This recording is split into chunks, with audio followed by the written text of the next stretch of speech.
those are the two metrics that actually ended up mattering the most, is the confidence and the motivation. And those two things determine whether someone successfully makes a habit change. So what we need to do is maintain and manage those two metrics, the motivation and the confidence, and throughout the entire journey of someone making that change.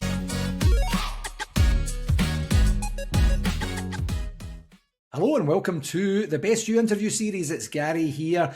Again, thank you very, very much for joining me. And today I'm delighted to be joined by 5 times Chief Product Officer, Founder and Habit Change Expert, Connie Kwan, who is here to discuss why habits don't fail because of laziness, but because identity hasn't caught up yet. Intrigued? I bet you are. I am too. Connie spent 20 years in product leadership at companies like Microsoft, Atlassian and SunPower, and what she found were that the stories that leaders tell themselves are very, very real. Now, along the way, Connie became fascinated by a pattern that she kept seeing in high-achieving executives, brilliant people who mastered every productivity system and self-help framework, yet kept reverting to the same behaviours because no one had ever helped them change the story underneath.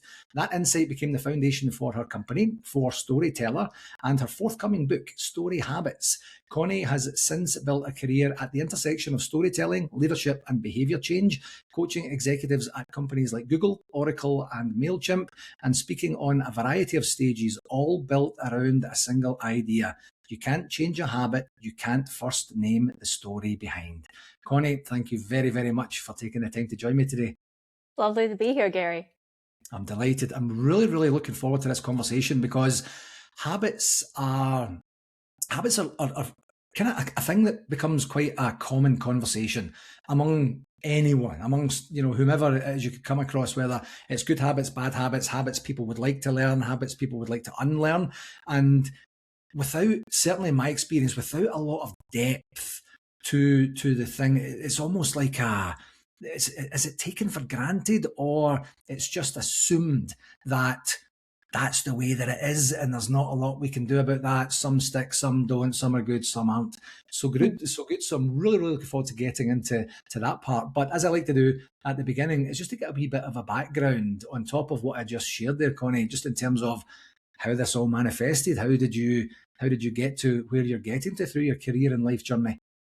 Yeah, happy to share that. So my background is in technology and 20 years in building products, building digital products mostly, although I dabbled in some hardware products as well. And so you're asking, like, why would that person write a habit book? Well, my journey took me to a health tech company that helped people, that worked on the Olympics of habit change, which is helping people quit smoking. Because you have the chemical addiction, you have the social reinforcement, you have the identity anchor, actually. Smokers say they're smokers. And that is extremely hard to move. And a lot of folks actually started that habit super early, like in their teen years when their brains are still forming and the patterns are still forming in their brain, the connections in the brain. So it's a very addictive behavior that we were successful in helping them shift. In clinical trials, we were 2 times more successful than the best-in-class solution. And you can use patches along with our program, but our program doesn't prescribe anything. It's a hardware, it's a software, and we were successful in doing that. So fast forward 5 years from there. In that time, I was teaching storytelling for product managers, because what I learned is I studied engineering, then I came out and did product management, which I love because it's at the intersection of how everything gets built. But I had a technical understanding of how the thing is built, so it's super useful in that role. But that role actually has less to do with engineering and much more to do with storytelling. Because you're given the responsibility to get something out the door, but everybody around you has different priorities. So, yeah. but you don't have direct, they don't report to you. So you can't, motivate them by changing their pay structure to make it work. So the only influence I have over them is, here's the story. Here's why we need to work together to ship this. Here's why it matters to the customer. Here are all the stories that support why we need to go do that. And if you look at community leaders, if you look at truly successful leaders, they're good at storytelling. That is what actually moves people. The paycheck helps, but the story moves people. And so I learned that skill in the job along the way. And so after I exited that health tech company, I built a course around storytelling, and I taught that to product managers who are earlier in their career and struggling with that skill. Now, That kind of marinated in my brain. Those two things marinated in my brain for 5 years. And then 3 years ago, I came out with this framework called story habits, which is, oh, you know what? I figured out that, oh, the people who didn't quit smoking from that long ago, they said, I'm trying to quit. But the people who actually quit is, for example, Amanda said, I want to be there for my son's graduation. I'm doing this because of that, right? That person quit. So I'm making this connection in my head. Oh, you know what? The people who are successful in their habit change, in changing anything at all, they got their story straight from the beginning. Yeah. That's what motivated all of us. That's how I motivated sales to come along on the journey on this product that we're building, right? And that's how I motivate myself to do things that I want to do. It starts with that story. But here's what the thing is. I've read a lot of habit books because I'm really into designing my life and figuring out, how to optimize what I'm doing and making the choices ahead of time so that I'm not in that moment now making the wrong choice, right? And so that's all habits. And the books don't focus on this part. They give me the how. They're like, oh yeah, put the shoes in front of the door. You want to join the 5 a.m. run club? Great. Put the shoes at your bed, wear the running clothes, and then set the alarm. And when you get up, you just go and do it. You know what? The alarm rings. I don't get up. I'm just like, oh, snooze. No, because I never made myself the story of why I'm even doing it. Right? Yeah. It was like, I should do it. I read a book. It seems like a cool idea. Let's go do it. And of course that never stuck. That never works. But, I don't visibly make that connection until now. Until now, I'm like, you know what? I actually have to tell the story first. Then I can go look at all the how books. These are all the steps 1, 2, 3. But before I make that step 1 choice, which is, this is my story for why I'm doing this thing, everything else falls apart, because you know what happens? I fail on day 5. Like I willpower my way through it. And on day 5, I fail. And I'm like, ooh, I suck at this. I'm not coming back. But if I got my story straight on day 1, I would say, ooh, I suck at this, but I must do this because what I said on day 1. So I'm going to try again on day 6. And then I get a better chance of actually succeeding at the end of, 6 months, right? Because I've got back on the horse. I have a reason to get back on the horse. But I think a lot of folks struggle, and it breaks my heart to see people struggle because they never even had that conversation in the beginning with themselves to say, I'm doing it because this, right? And some of us get forced into that conversation, into that conversation, usually at the doctor's office. Yeah. The doctor's like, you must, because you die. Yeah. That's when we go, oh, okay, I must. And so day 6 comes and we get back on the horse. But wouldn't it be great if we didn't have to get that moment in the doctor's office, Yeah. And so that's why I'm writing this book, because I want people that have this methodology so that they can come back from day 6 and from day 10 and come back from day 15 and keep it till day 30, right? And feel that confidence of being able to get through and give themselves a pat on the back and say, I've done it. I'm doing this habit that I wanted my whole life. I'm doing it now.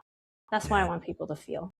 It's so powerful and so easily understood. Anyone who's watching or listening to this right now would say, yeah, got it. Obviously, if there's a compelling enough story attached to what it is I'm doing, then I'm going to be in good shape enough to be able to know, listen, understand, and commit to what I'm doing. But yet still people don't. And, so the story part of it would be, I would be really interested to hear your thoughts on, if you get the story straight and and understand the story, but what if the story isn't compelling enough? What if it isn't the doctor saying, if you don't stop doing this or start doing that, you're going to be, it's kind of funny. You started laughing when you said you die. What is more motivating than you die, right? Yeah, exactly. And the thing is, so do you have experience, or do you see that like even in product sales or product development through the journey, if someone doesn't quite get the story, or if they conceptually understand the story but it doesn't resonate, there's not that connection with them yet, How do you break free from that? I'll give you an example of someone I worked with. I think people sometimes go at the story directly. They say, I want to make a health change because I want to be a healthy person. That is not a strong story. It sounds like a story, it has the shape of a story. But what is truly a strong story is the one the doctor gives you. I must do this because otherwise I will not live. It needs to be that level of commitment, right? So let me give you an example. So I work with a woman, let's call her Rachel. She's a CEO of a company. She has exited. She has sold that company for millions of dollars. She then couldn't retire and start another company, right? Because she is a very active woman, super strong willpower, right? You think that woman can pick up any habit she wants? Not so. She steals fries from her husband's plate. She never orders her own, but she will steal it from her husband's plate. And she tells me, I want to stop doing that. I've been doing that for years. I want to stop doing that. I'm like, okay, why do you want to stop doing that? Oh, well, because it's healthy not to eat fries. I'm like, okay, that's not it. Tell me something else. Like, well, what about the fries bothers you? She's like, oh, well, I think the fries are manufactured by companies that make you addicted to fries. They made it perfect. So when you eat one fry, you must eat the second one, and you must eat the third one, and continue, and so on. And I disagree with that. So I'm like, oh, are you activist? I was like, yeah. All the company I've started, I believe the world is wrong and I need to change it. That's why I start companies. That's why I'm starting a company now. I'm like, oh, okay. So Rachel, you are an activist. She's like, yeah, I identify with that. I identify as an activist. Great. Okay, so those fries are manipulation fries. She's like, oh, yeah, they are manipulation fries. They're manipulating me. And I disagree with the system manipulating me. She got really passionate about it, right? It started getting into it. And you know what? That is a must for her. That isn't optional. I can maybe eat some fries someday. That it's somehow healthier, and but I can also exercise more. There are other ways to be healthy. But no, the fries are manipulating her. And so we had that conversation. It took 30 minutes. 2 weeks later, she called me back. She's like, I stopped eating the manipulation fries.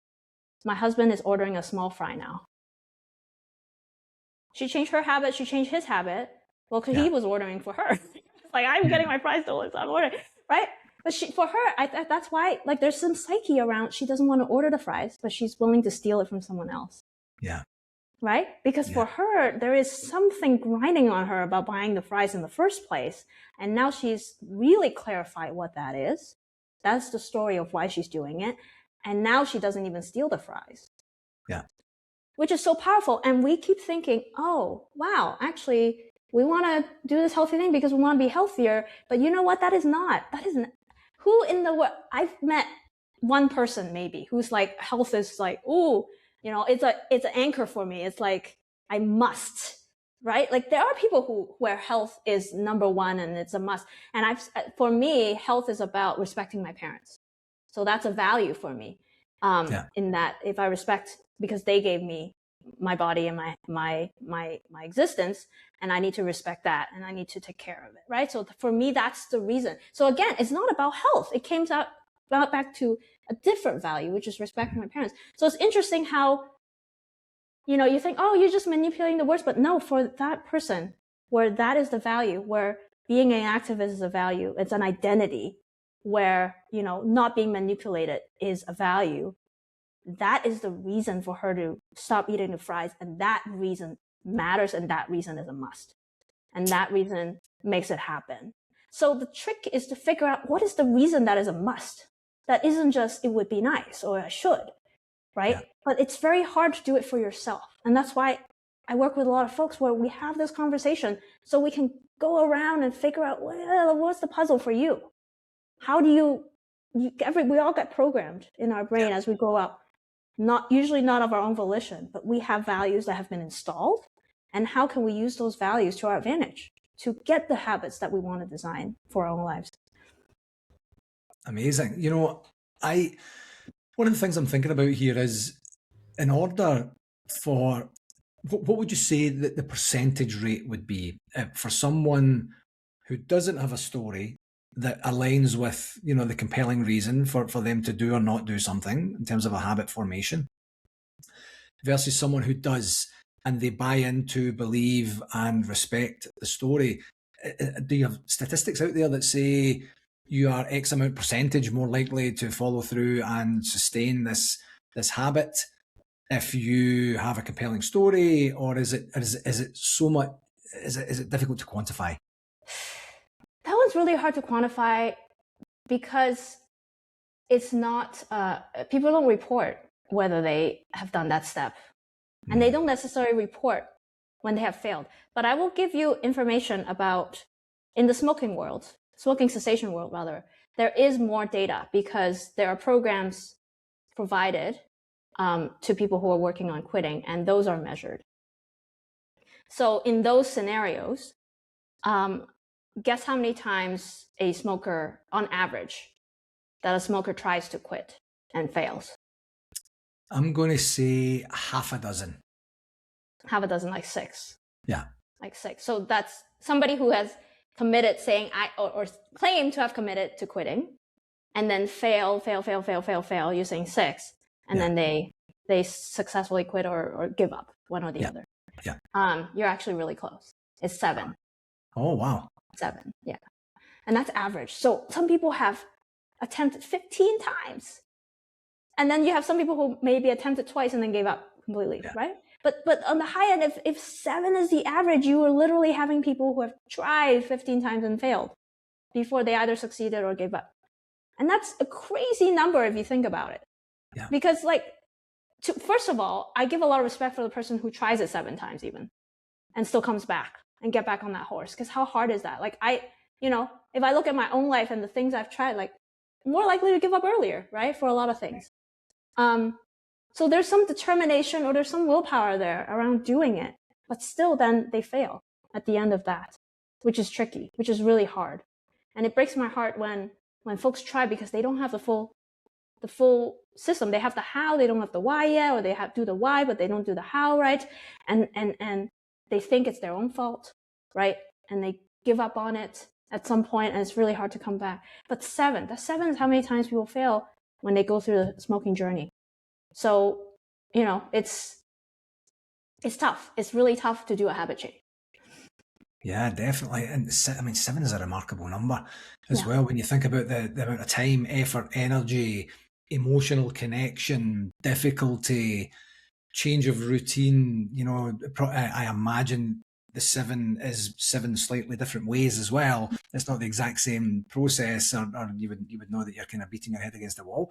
It's fascinating. So how do you then, when you're working with folks, Connie, how do you start and say, listen, the process is we get to the compelling story first, the genuine, true, and meaningful, compelling story, use that as a foundation or anchor, and then build into the how afterwards. If that's indeed your process, how does it work? How do you get that buy-in? Yeah. So there's a number of research that has been done in the 70s and 80s around self-determination theory, Deci and Ryan, right? The idea that external rewards kill internal motivation. So a lot of my work is based on some of this research. There's a self-efficacy theory by Bandura about the belief in your ability predicts action more than motivation does. So being very confident that I can make this change is actually extremely important as part of that journey. So you need both internal motivation rather than external, and you need high belief in your ability, meaning high confidence, in order to weather the storm of the habit change. Because, and when I said 7 earlier, these aren't like, oh, today it didn't work out, I'm going to try again tomorrow. It isn't like the small failures. These are the big ones. These are, when they go to a program and they say, I am now, raise my hand, I'm trying to quit. They use a coach, they get through it. At the end of some 3-month, 6-month period, they're like, I give up. And then they disappear for 6 months, a year, and then they come back in and try it. So they do that 7 times. That's what I mean by 7. So these are actually really kind of big failures, if you will, right? And so the idea is, how do we prevent these big failures from happening? Like, small failures will always happen. You always will have relapses. If you look at Prochaska and De Clemente, they have stages of change model from 1983. The idea is, like, change is a cycle, not a single decision, and you always have relapse as part of the model. So we know from the research that relapse is part of the program, but what we want is the internal motivation and the high ability belief, right? The high confidence. So those are the two metrics that actually ended up mattering the most, is the confidence and the motivation. And those two things determine whether someone successfully makes a habit change. So what we need to do is maintain and manage those two metrics, the motivation and the confidence, and throughout the entire journey of someone making that change. Yeah. And so if you're dealing with someone hypothetically that hasn't tackled this particular thing before, someone, smoking is the example that we've been using. So someone says, this is my first time. I really want to get it right the first time. I've never done this before. So you're asking me to gain a level of confidence that I just genuinely have no idea whether I have it or not. Right. Do you use like an analogous theory to say, well, tell me about a time when you've tackled something similar? Or how would you replace that genuine lack of knowledge with the confidence to have the confidence? Yeah. So great question. And most people actually kind of know. So I ask them questions about, okay, give me, what would be a good goal here, right? Is it to go down from, let's say they're going a pack a day right now. Is it to go from a pack a day to, half a pack a day? Like, do you feel 90% confident that you can get to that, right? Do you feel 90% confident you can get to, one pack every other day? Like, what is the level at which you feel like, this is easy, I can do it? That's what you want. You want, this is easy, right? That's the feeling. Because then they're feeling highly confident. It's like, of course, it's child's play. I can do that. There's no problem, right? And I actually want to start in that moment. Because I think a lot of people think, I gotta go cold turkey. I gotta switch from habit A to habit B. Like, that's what success looks like to me. It's just to completely shift to this. And if I don't do 100%, it doesn't feel like success. But the problem is that's really hard. That's like, I want to run the marathon tomorrow. And every marathoner knows you don't run the marathon tomorrow.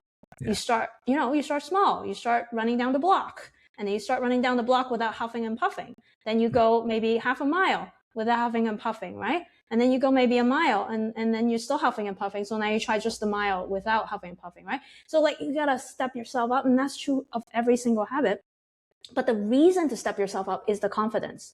So the way to, it isn't like, I think people don't have the metric around how do you step up? When do I step up to the next goal line? That's unclear. And I'm saying the clarity is when you feel confident. When you say the next goal line, that's easy. That's cake. I can do that. No problem. Great. Put it there. If you feel like it's cake, put it there and then do it. And then do it solidly for 3 weeks. Pat yourself in the back every time you do it. It doesn't matter if you're like, that's too easy. No.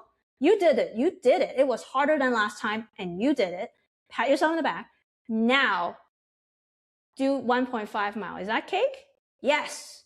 At this point, I got this. Great. Do it. Do that for right? And then every time you're just stepping it up and you don't want to step up to the point where like, that's a challenge. That's going to be hard because then your brain is going to start thinking, I don't want to put on those shoes. This is going to make me uncomfortable today. Like that person's always in there trying to meter the pain, if you will, right? Like we all want to avoid pain. That's part of human nature. And so we need to be at so confident that it doesn't come across as pain. It comes across as, that's cake. I can do it, right? So if we can do that at every mile, then you know what? Before long, and it might take us all longer to get there than we think. Most of the time, it takes us longer than we think to get there. And that's the other thing is we want to rush it. We want to be like, we want to be at the marathon, a year from now. Mm-hmm. And you know what? That's a lot of pain to get to that. And it's not that people don't. Some people do. Some people have a high pain tolerance, or they have a coach that forces them out the door every week, or they're running in with a friend. They have other reasons that make them absorb that pain. But if you're doing it, for most of us, if we want to guarantee success, then we want to avoid pain as much as possible, because then you have a stronger chance of success. You can do it the harder way, but know that, there's a higher chance of relapse of like, I can't I missed a day. Now I'm going to miss 2. Now I'm going to miss 3 because that pain, that pain avoidance is kicking in. Yeah. So that's how I manage the confidence with folks that I work with. I love that. And it's, there's a lot of what I'm hearing a lot of is reality, like genuine reality to the story. So we've created a story that is compelling enough for you to say, I want to run this marathon, and these are the reasons why, and this is what I think it's going to look like. One thing I was wondering, Connie, is throughout the journey, if you continue to sustain a relationship with that person as they're working through this discernible habit change, how do you manage the ebb and flow? You talked about the journey earlier. There's going to be setbacks and the way that things are going, and sometimes you could mistake those setbacks I should say, for signs. This is not for me. This is the point where I make a decision of saying, I'm going to stop. I'm going to try something different. I'm going to take a breather. I'm going to do whatever. So how do you navigate life? As you're working through this habit? Ultimate answer. Please give it to me now. You got it, Gary. Let's go. So what I talked about just now is managing the confidence. So that's part of the picture, is making sure, right? If the person, sometimes I get clients who are like, oh yeah, no, that's cake, I can do it, because they're very high achieving, right? So they'll be like, yeah, no, I can run 1 mile, no problem. And then life gets in the way. It's not that they can't physically do it. They're like, oh no, I can physically do it. But they didn't think about, okay, when am I going to do it? What time will I do it? Oh, suddenly, my kid's school called, and I whatever time I had scheduled to go run that mile didn't happen, right? So there's other factors that causes this to fall through. And as soon as it falls through, then it impacts their identity. It impacts their feeling of, oh, I can do this. And it makes it harder to come back. So it's making sure that smooth out all the edges that would block you from doing that thing, right? So that's managing the confidence. So I work with them on not just the physical ability to do the thing, but also like all the side effects that can be caused with it. And then it's managing the motivation. So that's the story part, right? And the story part is clarifying, like, what is the anchor? For the manipulation fries example, right? You have, I'm an activist, that's the anchor. That's an identity she already owns in that case. We want to do that for everyone. I want to do that for everyone. Because if you already own that identity, if that is a non-negotiable for you, I am a high integrity person. If I say I do it, I will do it. That kind of thing. It's a non-negotiable. So there is no, like, I'm going to weasel my way around it. There is no cop to watch you do the thing. Like, it's a self-regulating habit. So it's also a habit, right? This value that you hold and how it manifests in the world. And so I try to anchor the motivation on that anchor for them. We have to find the right anchor for each person and put the balloon on it and say, this is why you're doing it. And when their lies light up and say, yes, this is why I'm doing it, that's when I know that's the right balloon and the right anchor combination for that person. And now they have a motivation. And so the way we make sure, and motivation has to say hi as well. So confidence has to be like, that's cake, 90% I feel confident I can do it. And motivation has to be like, yes, I can 100% do that. My eyes light up when you say it like this. And it's a non-negotiable for me. Of course I would do it. And so if somehow along the way, we trip and we fall and we say, okay, let's get back on the horse. Let's talk about it. Is it a confidence issue? Do you feel like maybe we made it too long? Maybe it should be half a mile instead of a mile. No, I think it's still a mile. Okay. Is the anchor wrong? Is the anchor in the balloon wrong? Is the story not whole? Is the story just, it's felt right in the moment, but now it's like, it's not a must. If push comes to shove, I'm going to show up at my kid's door and a school and figure out that thing. And this is not a must for me. I'm not going to call my partner and have them sort out the kid thing because this is not a must. I'm going to go do this other thing first. Right. So then it's not a must. Like, you didn't try to work around it. Right. And then we examine that again. Okay. Maybe it needs to be on a different anchor. Maybe this anchor isn't strong enough, or maybe this is a new anchor. That's something that happens. People give me, and we try to get old anchors. The older the anchor, the sturdier it is because all the barnacles are now growing on it. The newer anchors are kind of like, maybe it's still kind of figuring out its place in your life. And sometimes people try to put on a new anchor. New anchor are like the values you adopt later on. Maybe you have a life event and now you have this, high, like, I feel like community is everything to me because you had this event and now your community is a new anchor for you. But that could be new. That could be like not strong enough or something, right? So then we try to move the balloon around and see what works. And So it's a process. It's an iterative process. Exactly. To try and the metrics driving it the whole time is the confidence and the motivation. And we come back and we examine those and we say, did that get impacted? If that got impacted, we need to make some shifts so that you're staying high on both those metrics. Yeah. And what I love about that, Connie, is I love the reality, like grounding it in reality. You're not saying, I have a 5-step program that if you follow it to an absolute T, you're guaranteed success at the end of this program.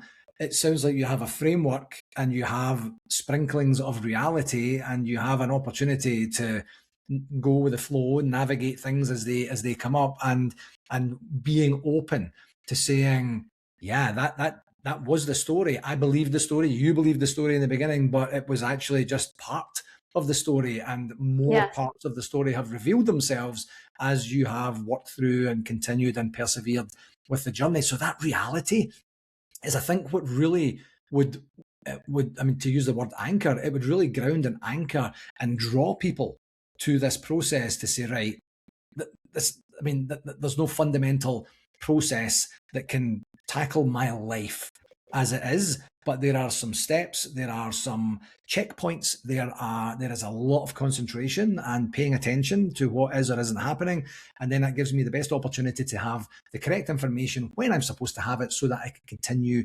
on my journey. That sort of clarity is dynamite. Like, I love that, because not many people would be not many salespeople would be in a position to sell that with a degree of certainty, that would make sense to another person to go, right, we're actually going to figure this out at the same time. There is no quick fix. There is no self-help. There is no push the easy button and everything's going to be A-okay. Do you feel that when you're working with people that they do appreciate that level of clarity, that it's a journey that we will figure out as we're moving forward together? Yes, absolutely. The people who come to me have already tried those 5-step program or self-help books or, do this thing. But the thing is, that is somebody else's anchor that has worked for them. Yeah. Fundamentally, it is the wrong program for you, right? I'll give an example. I'm reducing my dessert intake by 30%. Not totally, just a little less. I'm a frugal person. I'm an immigrant. My parents are immigrants. It just kind of got baked into me, right? Didn't try to. It's just there. I'm like, okay, great. I have an anchor at Barnacles. Let's use it. So I said, okay, you know what I'm going to do? I'm going to eat only expensive dessert. Okay? Only expensive ones. I go down to the Mademoiselle Colette. I eat the $10 slice of cake. One slice, $10. Wow. Ooh, that's so expensive. I could buy a whole cake if I go to the store, right? So expensive and really hard to eat again in like the next day, right? I'm gonna have to wait 2 weeks or 3 weeks when it's time to reward myself. Okay, maybe I'll get that $10 slice of cake, but I'm an expensive dessert eater now. I don't eat the cheap stuff. I don't eat the $5 box of cookies from the Safeway. So, and you know what? It just works. I don't have to use willpower for it. I don't buy those cookies because that's just not who I am now. I only get fancy dessert and I deserve it when I get it and I love it. I'm actually really happy that when I get that dessert, but it only works for me because I have frugal and it's a very strong anchor for me. If I give this to somebody else, if I write a book about here's how you can reduce, all these people are going to just have really expensive dessert habits, right? It's just going to break their bank. It's not going to help them at all, So again, it's very personalized, right? Like we can have, and I have a podcast where I bring people on and we have a conversation about because what I want to do is put a lot of examples out into the world. So, maybe you also have frugal and maybe you also want to work on dessert. Maybe you can try this balloon, but I don't guarantee that this balloon will work for you. I do guarantee that if you try different balloons, that at some point you will find your balloon and I can guide you through that process. But everybody has their own balloon and anchor pair that will work like magic for you. And the trick is to figure out what that is. And when you figure that out, then it isn't oh, wow, I'm going to be on this 5-year journey to try and, no, you have your story straight from the beginning. And then you're going to try things and you are going to fail. But every time you get back on that horse, you're going to have a clear story of like, I'm getting back on this horse because of this. And you'll be back on the horse again. And yes, every change journey will take multiple tries because like I said, right? We know that stages of change from Prochaska, failure is part of the model. So failure will happen, but the ability to tackle the failure is so good when you have the story right. And if you can manage also your confidence along the way and figuring out, right, you have the methodology for that, then you're ace. You're on the path and you can choose any habit you want to change and use this method to dial it in, to figure out your balloon, your anchor, got your story, and then, okay, figure out the confidence level and off you go. And I wouldn't recommend doing 10 at once or even 2 at once. Just do 1 at a time. But you know, it shouldn't take you 7 hard fails to do it. It takes a lot of tweaks and a lot of observation of what works, but it should be within months, within, you know, maybe a year if you're really slow at it. If you're like, I have no idea what my anchors are to start, right? Like, I have no idea. Once you figure out, then you have a system. And you guess what? If you've clarified your anchors, then the next try is so much easier. The next try is like, okay, off we go. Let's go find those balloons. Let's try them on. This one's sticking. Let's go. Okay, let's do it. Right? So it works every time, but you gotta kind of lean into the process and try it. And then realize, wow, finally, this is, you know, sometimes people go to the gym because they bought a gym membership, which then they just end up paying money to the gym loves it. Some people go to the gym, they're like, oh yeah, my friends are there, so now I go, right? And that works for some people, but you know, the social pressure thing doesn't work for everyone. It only works if your anchor is like commitment to your friend or commitment to, right, building relationship. That's not an anchor for everyone, but we try to sell it as, oh yeah, that's going to work for everyone, but it really doesn't. So we end up trying other people's anchors and we fail and we feel bad. And I'm saying, stop trying other people's anchors. Find your own. Yeah, and that's exactly what I was going to say there just a wee while ago, that knowing that the balloon and the anchor, your balloon, an anchor for this specific habit is out there somewhere. We're going to find it, you know, through a process of experience and elimination and trying things on, and maybe it just doesn't work out. And something we thought was a guaranteed fit actually didn't turn out to be that. And one line that I like to use whenever a failure or an error or some sort of deviation from what was intended happens or occurs is, I now have more information than I had before. And now I know that that's not the path. That's not the decision. That's not the person. That's not the process, whatever that looks like. So that constancy of building and building and building, even if I'm building in a wee bit of a different direction than I thought I was before, I still have information now that I didn't have before. And then I can use that information. So a wee while ago, you mentioned people getting self-help books and sometimes trying to follow other people's processes and such. What sort of experience are your readers of your forthcoming book going to have? How is that going to help them in their story creation and habit patterning? Yeah, they'll get the framework itself. So the step-by-step of how to find your own anchor and balloon pair. I'll have a lot of examples. I believe in learning by example. I personally learn a lot from example. So I have this podcast. I have a Substack that I'm writing regularly. I publish every week. And the goal for me is to collect examples. So I talk to leaders, everyday people, and just understand what is habit you're trying to shift right now. Let's work through the process of story habits. Let's figure out what your balloon and anchor pair is. So then you get a collection of examples. So you can say, oh, I don't really, like, the framework's great, but I don't really get what you mean. And then you'll get like, oh, here's a manipulation fries example. Here's a dessert example. Here's like, oh, this person has my anchor. Let's see how they did it, right?